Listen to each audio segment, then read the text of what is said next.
Today we're going to just do a quick overview of the 5 love languages that Gary Chapman wrote about. Number 1. Words of affirmation. Guess what? These are words that affirm. Yeah, don't say. It's a true thing. Oh my days. Yes. Nice things to say. Yes. But genuine. Alright? Be Honest, genuine. honest. Okay. So that's number 1. Number 2. Quality time. Actually spending time properly with your significant other. So it's not loads of time. You should enjoy the time that you spend with one another, but it's literally a case of making it time well spent. Yes, it's quality over quantity. Yeah. Number 3 is gifts. Some people like to get a gift to show that they are loved. And it can sound like a really selfish love language. Like, yeah, it really can. It sounds so bad. Like, I want material things. Number 4, physical touch. That really is. Okay, one more. Oh, hair.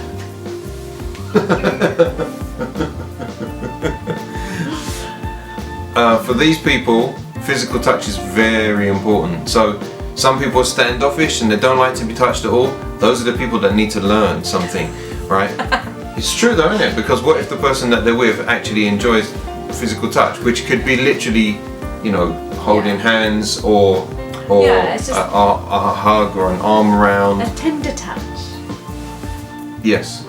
Number 5, acts of service. But this is literally a case of you're showing the person that you love them by doing things that are important. Yeah. So, and very often it's a case of these things are important to the person that's giving them. Yeah. As well. So it's not just receiving acts of service.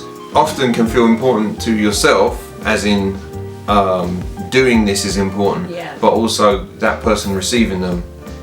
You know, if their love language is acts of service, then that is a significant thing. For example, making the dinner or doing the car service or those kind of things are more powerful to those people than you might realise.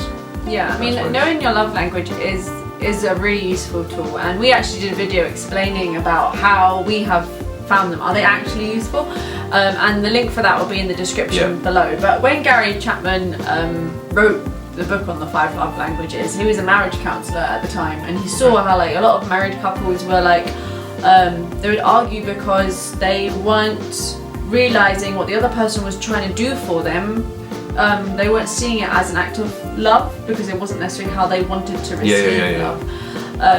Like, for example, if you wanted to have physical touch, but the other person was all acts of service, acts of service, acts of service, then that would be a problem. That's a real a logjam there. Yeah, and so if you don't know your love language, we encourage you in the description below. We've put a link to Gary Chapman's website where you can take a very short quiz. You just answer some simple questions, and it tells you your love language. And it reveals surprises.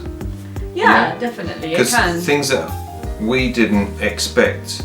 We thought one thing and we found out another thing. Yeah. You know? So, go and check the link out. And we also have made videos. We've made videos on each of the love languages, giving like practical tips, because it's all very good hearing the title, but like how you're going to implement it. And in the description there are links to all of those videos too. Yes. So until next time, have a good week. Bye. Bye now. Bye. Now go and do something else that's interesting.